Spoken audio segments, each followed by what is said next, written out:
ಬಾನಗಲ ಓಲೆಯಲಿ ಹೃದಯ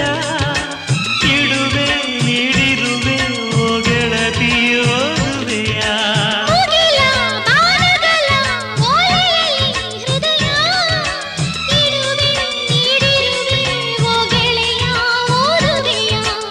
ಈ ಬೆಳ್ಳನೆ ಓಲೆಯ ಹೇಗೆ ನಾ ಓದಲಿ ಇದು ಓದು ಓಲೆಯಲ್ಲ ಬರೆದುಕೋ ನನ್ನ ಜೀವನದಲ್ಲಿ ಎಂದುಕೋ ನಿನ್ನ ಮನದ ಮನೆಗೆ ತಂದುಕೋ ಈ ಕಂಗಳ